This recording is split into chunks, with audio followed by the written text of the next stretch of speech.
कटप्पा ने बाहुबली को क्यों मारा? इस सवाल के बाद 7 सालों से क्या विजय को जेल होगी? क्या सैम की बॉडी को पुलिस ढूंढ पाएगी? क्या मीरा देशमुख विजय से अपने बेटे का बदला ले पाएगी? दृश्यम 2 का ये सस्पेंस मूवी को एक बहुत बड़ी हाइट दिलाती है, लेकिन दृश्यम 2 के साथ अब राज खुल गया। इसीलिए दर्शकों का दृश्यम 2 के लिए प्यार भी हमें बेइंतहा देखने को मिला। दृश्यम 1 के क्लाइमैक्स से लेकर पूरी कहानी तक मूवी जिस सस्पेंस में खत्म हुई थी, दृश्यम 2 वहीं से तगड़े ट्विस्ट लेकर के आगे बढ़ती है। तो आखिर सच सामने आ गया। लेकिन आपको क्या लगता है, क्या सच में विजय को फांसी होगी? अब ये किसी नहीं पता। आज से लेकर 7 साल पहले 2 अक्टूबर को क्या हुआ था। अब 2 अक्टूबर जितनी महात्मा गांधी और लाल बहादुर शास्त्री की जन्मदिन के लिए मानी जाती है, उसी के साथ साथ हम ये नहीं भूल सकते कि 2 अक्टूबर को विजय की फैमिली पणजी गई थी। उन्होंने पाव भाजी खाई थी, बाद में उन्होंने फिल्म भी देखी। अब ये कोई नहीं भूल सकता। अब बढ़ते हैं कहानी की ओर। तो कहानी की स्टार्टिंग होती है एक डेविड नाम के शख्स से, जो ड्रग्स को बेचने का काम करता था। एक बार वो ड्रग्स को किसी को देते वक्त अगले आदमी ने उसे पैसे नहीं दिए। इस वजह से उन दोनों के बीच में हाथापाई हुई और उसमें डेविड के हाथों उसकी मौत हो गई। अब वहाँ पे पुलिस भी आ चुकी थी, जिस वजह से डेविड अपनी जान बचाने के लिए भाग रहा था। तभी उसने क्या देखा कि पुलिस स्टेशन के कंस्ट्रक्शन के वर्क में उसने विजय को एक बॉडी को दफनाते हुए देख लिया। अब ये दिन है ठीक 7 साल पहले का, जहाँ पर तारीख है आज की 2 अक्टूबर। अब उसने तो विजय को देख लिया, जो कि अब सैम की बॉडी को वहां पर दफना रहा था। अब ये बात विजय को पता नहीं है कि उसे किसी ने देखा है, लेकिन हाँ, डेविड ने विजय को देख लिया। यानी कि अब एक सच और एक सबूत डेविड के रूप में अभी भी मौजूद है, जो विजय को पता नहीं। डेविड वहां से अपने घर पे गया, लेकिन पुलिस वालों ने उसका पीछा नहीं छोड़ा था और आखिरकार डेविड को पुलिस ले जाती है। डेविड को 7 साल की जेल हो जाती है और अब कहानी 7 साल बढ़ती है आगे, जहां पर हम विजय की फैमिली को देखते हैं, जो अभी भी उस हादसे से नहीं उभरे थे। लेकिन विजय ने अब तक उनको नहीं बताया कि उसने सैम की बॉडी को कहां पर छुपा के रखा है। अब मूवी का शौकीन विजय अपनी भी एक फिल्म को प्रोड्यूस करना चाहता था। उस सिलसिले में उसने एक डायरेक्टर से बात भी की थी, लेकिन कहानी क्लाइमेक्स के लिए रुकी हुई थी। अब दूसरी ओर हम आईजी साहब को देखते हैं, जिसका नाम है तरुण अहलावत, और उसी के साथ मीरा देशमुख भी है। यहाँ पर आईजी साहब विजय की केस को ओपन करना चाहते थे। लंदन से वापस आने के बाद मीरा भी बड़ी खुश थी कि आखिरकार उसके बेटे को न्याय मिलेगा। अब जबकि मीरा देशमुख और आईजी साहब को पता था कि विजय की केस की पूरी जानकारी गाय तोड़ने के सिवा और किसी के पास नहीं होगी, क्योंकि उस टाइम गाय तोड़ने ही वो शख्स था जिसने विजय को उस कार में देखा था। और उस वजह से 7 साल पहले सस्पेंड हुए गाय तोंडे को वो ऑफिस में बुला लेते हैं। अब जबकि मीरा देशमुख को विजय पर पूरा डाउट था, लेकिन पिछली बार उसे उसके खिलाफ कोई भी सबूत नहीं मिला, इसलिए उसे विजय को छोड़ना पड़ा। लेकिन इस बार मीरा देशमुख आईजी सर के साथ बिल्कुल जिद्दी से खड़ी थी।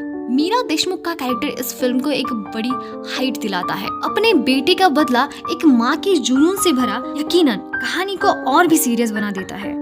अब विजय कितना शातिर है, ये पुलिस वालों की बजाय और किसे ही पता होगा। तभी हमें पता चलता है कि विजय के घर के सामने उनके पड़ोस में एक शिव और जेनी नाम के पति पत्नी रहते थे। शिव हमेशा दारू पीकर उसकी पत्नी जेनी को मारते रहता था, लेकिन बाद में हमें पता चलता है ये पुलिस वालों की एक चाल थी। एक्चुअली जेनी और शिव ये दोनों भी पुलिस वाले ही थे। उन्होंने उनके घर पर माइक्रोफोन्स भी फिट करवाए थे, जिस वजह से कि वो कोई ना कोई सबूत जरूर पकड़ पाएंगे। लेकिन विजय उसने बॉडी को कहां पर दफनाया ये बात नहीं करता, क्योंकि विजय सिर्फ अपने दिमाग की सुनता है, इसलिए वो ज्यादा किसी को कुछ नहीं बताता। उसकी फैमिली हमेशा इस बारे में परेशान रहती थी, लेकिन विजय कभी अपनी फैमिली को नहीं बताता, जिससे पुलिस को पता चलेगा कि उसने सैम की बॉडी को कहां पर छुपाया है। और इसी वजह से 7 सालों से ये सच सिर्फ और सिर्फ विजय को ही पता है। इधर केस ओपन हो जाने के बाद अब तहकीकात के वक्त पुलिस बातचीत करती है कि अब जैसे कि विजय सुबह 5 बजे पणजी के लिए 2 अक्टूबर को निकल चुका था।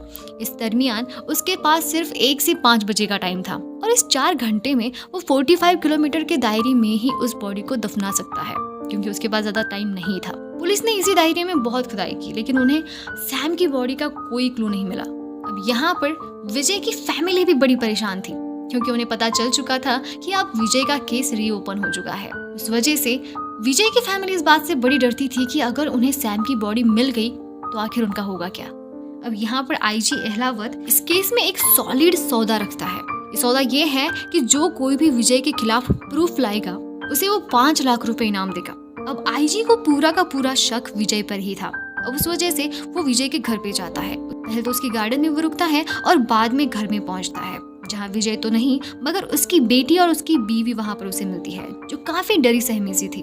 और आईजी को यही डर बार बार विजय की ओर मुड़ता हुआ साफ नजर आता था। कहानी के अगले सीन में हम एक चाय की कॉर्नर को देखते हैं, जहाँ पर हम डेविड को देखते हैं, जिसे 7 साल पहले जेल हुई थी और उसी ने विजय को उस पुलिस स्टेशन में उसे दफनाते हुए देख लिया था। तभी लोगों की बातचीत से उसे पता चलता है कि पुलिस वालों ने 5 लाख का इनाम रखा है और वो इनाम उसे मिलेगा जो विजय के खिलाफ प्रूफ देगा। अब जबकि इस डेविड को पता था कि उसने तो विजय को उस रात देख लिया था। तारीख थी 2 अक्टूबर। उस वजह से डेविड अगले ही पल में आईजी से मिलने जाता है और वो उन्हें बताता है कि उसे एग्जैक्टली पता है कि विजय ने उस बॉडी को कहाँ पर दफनाया था। पहले तो पुलिस वालों को उसकी बातों पर विश्वास नहीं होता, लेकिन बाद में जब वो बताता है एक दिन उसके हाथों एक शख्स की जान चली गई थी और उस बीच में जब वो वहाँ से खून करके भाग रहा था, उसी वक्त उसने विजय को देख लिया। उसके हाथ में एक फावड़ा था जिससे वो किसी को दफनाकर वहाँ से जा रहा था। अब ये बातें सुनकर पुलिस वालों को उस पर भरोसा हो जाता है, जिस वजह से अब पुलिस वालों की क्यूरियोसिटी बढ़ चुकी थी कि आखिर सैम की बॉडी उसने दफनाई कहाँ थी। इसी मौके का फायदा उठाकर अब डेविड 5 लाख की जगह 25 लाख की मांग करता है और वो तभी बताएगा विजय ने उस बॉडी को कहाँ पर दफनाया था। अब हालातों से मजबूर पुलिस वाले भी मान जाते हैं। अब वो जो बताता है जिससे सबका दिल दहल जाता है, क्योंकि इस वक्त जहाँ पर आईजी अहलावत खड़े थे, उन्हीं के पाँव के नीचे सैम की बॉडी दफनाई हुई थी। तभी पुलिस वालों को पता चल जाता है कि 7 साल पहले इसी पुलिस स्टेशन का कंस्ट्रक्शन चल रहा था और इसी मौके का फायदा उठाकर विजय ने बड़ी ही चालाकी से यहाँ पर सैम की बॉडी दफना दी, क्योंकि उसे पता था सारी दुनिया घूमेंगे मगर कोई खुद का घर नहीं खोदेगा। अब बाहर वालों को ना पता चले इसलिए पूरे स्टेशन को कवर किया जाता है। अब सैम की बॉडी को निकालने का काम यहाँ पर शुरू हो जाता है। अब जब ये बात विजय की फैमिली को पता चली तो विजय की फैमिली तो अब पूरी तरह से डर चुकी थी। अब उन्हें लगने लगा कि अब उनका झूठ पकड़ा गया, लेकिन अभी भी विजय अपने राज को लेकर बड़ा कॉन्फिडेंस था। इधर पुलिस स्टेशन में वो बॉडी भी मिल जाती है, लेकिन 7 साल हो जाने के बाद वहाँ पर उन्हें सिर्फ और सिर्फ स्केलेटन ही मिलते हैं और इसी वजह से पुलिस वालों को 8 घंटे की पूछताछ का ऑर्डर भी मिल जाते हैं। अगले दिन विजय की पूरी फैमिली को पूछताछ के लिए पुलिस स्टेशन में बुलाया जाता है। अब इस कस्टडी में उसके सामने आईजी और सैम की मदर मीरा देशमुख भी थी। यहाँ पर आईजी विजय को सारी बात बताता है कि किस तरह से 2 अक्टूबर को जब तुमने सैम की बॉडी पुलिस स्टेशन में दफनाई तब डेविड ने तुम्हें देखा था और अब तो उनके पास एक सबूत भी है। लेकिन यहाँ पर विजय मना कर देता है। वो कहता है या तो उसने किसी और को देखा या फिर वो आदमी झूठ बोल रहा है। मगर आईजी यहाँ पर काफी सारे सवाल पूछता है, लेकिन विजय अपने बयानों पर अड़ा था। अब विजय नहीं मान रहा था तो आईजी दूसरी तरकीब अपनाते हैं। तो विजय के सामने ही उसकी फैमिली को दूसरे रूम में टॉर्चर किया जा रहा था। विजय सब कुछ देख रहा था और हालातों से मजबूर अब विजय अपना कन्फेक्शन रिकॉर्ड करवाता है, जिसमें वो सब कुछ सच सच बता देता है कि उसने 2 अक्टूबर को अपने ऑफिस में शराब पी, घर पे पहुंचा तो दरवाजा उसे खुला मिला, जहाँ पर एक आदमी से हाथापाई में उस आदमी की उसने जान ले ली। अब उसकी बॉडी को छुपाने के लिए उसने पुलिस स्टेशन को सही समझा और उसने उस रात पुलिस स्टेशन में ही उस बॉडी को दफना दिया। अब विजय को तो सच बताना ही पड़ा। कन्फेक्शन रिकॉर्ड भी हो चुका था और इस बारे में उसने अपनी फैमिली को भी कुछ नहीं बताया। अब क्योंकि विजय पकड़ा गया इसीलिए उसने सारा का सारा इल्जाम अपने ऊपर ले लिया था ताकि उसकी फैमिली बची रहे। विजय की पूरी फैमिली दुखी थी क्योंकि उसने अपनी बेटी और अपनी बीवी का सारा इल्जाम अपने ऊपर ले लिया। अब कल कोर्ट में विजय को पेश किया जाता है, यानी कि इस बार विजय हार गया। अब कल कोर्ट में विजय को पेश किया जाता है। आईजी सर और मीरा देशमुख को लग रहा था कि सारा केस उन्होंने सॉल्व किया। फाइनली उन्होंने विजय को मुजरिम साबित ही किया। उनकी खुशी अब ज्यादा देर नहीं टिकती। अब उनकी बातचीत चल ही रही थी कि तभी आईजी सर और मीरा देशमुख को एक शख्स मिलने आता है। वो कुछ बात उनसे करने की कोशिश कर रहा था और ये आदमी कोई और नहीं बल्कि विजय की फिल्म का डायरेक्टर होता है। ये वही डायरेक्टर है जिससे विजय अपनी फिल्म को प्रोड्यूस करना चाहता था। वो उन्हें बताता है कि शायद विजय को पहचानने में मेरी भूल हो गई। वो उन्हें बताता है कि 2016 में एक फिल्म के सिलसिले में हमारी मुलाकात हुई थी। वो एक फिल्म को प्रोड्यूस करना चाहता था। उन्होंने मिलकर एक स्टोरी भी बनाई थी। अब स्टोरी तो हमारी कंप्लीट हो चुकी थी, लेकिन बेहतरीन क्लाइमैक्स की तलाश में काम रुक गया था। अब वो आईजी और मीरा देशमुख को वो स्टोरी सुनाता है। ये विजय की ही बायोपिक थी जिसकी बुक भी उन्होंने पब्लिश करवाई थी। अब ये पूरी स्टोरी वो मीरा देशमुख और आईजी को सुना पाता, तभी आईजी को गायतुंडे का कॉल आता है। और उन्हें पता चलता है कि कोर्ट में पूरी की पूरी बाजी पलट चुकी है, क्योंकि जो कन्फेक्शन उन्होंने रिकॉर्ड किया था उस बारे में कोर्ट में विजय ने ये बताया कि ये पूरा का पूरा कन्फेक्शन पुलिस वालों ने मुझसे जबरदस्ती रिकॉर्ड करवाया, मेरी फैमिली को मेरे सामने टॉर्चर करवाकर। और ये बनी बनाई सी कहानी है जो एक नोवेल से उठाई है। अब नोवेल पर से तो जज साहब को भी उस पर यकीन हो जाता है कि नोवेल में भी तो ये पूरी की पूरी स्टोरी एज इट इज ऐसी ही है। अब यहाँ पर डायरेक्टर आईजी और मीरा देशमुख को बताता है पिक्चर की स्टोरी खत्म होने के बाद विजय घर आया था। उसने कहा कि उसे स्टोरी कुछ पसंद नहीं आ रही। वो पूछता है कि मान लो अगर पुलिस वालों को बॉडी मिल जाती है तो हीरो क्या करेगा।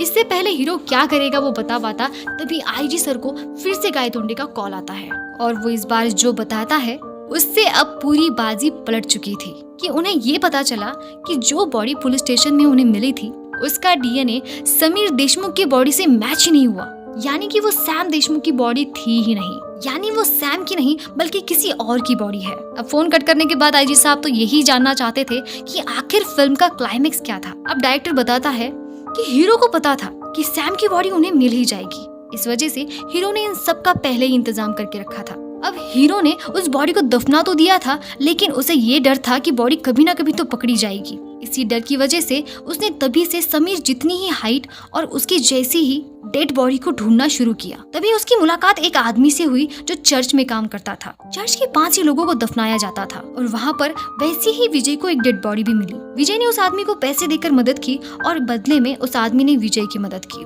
अब यहाँ पर बॉडी को बदलना था और जहाँ पर डीएनए के रिपोर्ट्स होते हैं वहाँ पर दिन पे काम चलता है। इस वजह से इसी मौके का फायदा उठाकर विजय ने रात को सैम की डेड बॉडी के रिपोर्ट्स उसने उस आदमी के डीएनए के रिपोर्ट से चेंज करवाए, जिसके बाद उसने उस बॉडी को भी बदल दिया। और असली बात तो ये थी सैम की स्केलेटन को उसने जला दिया था। इसका मतलब विजय ने अपने खिलाफ कोई भी सबूत पीछे नहीं छोड़ा था। तो पुलिस वालों को क्या मिलता? इसी वजह से कोर्ट अब विजय को बाइज्जत बरी करता है और फाइनली विजय की फिर से एक बार यहाँ पर जीत हो जाती है। और इसी के साथ ये बहुत ही शानदार मूवी यहीं पर खत्म हो जाती है।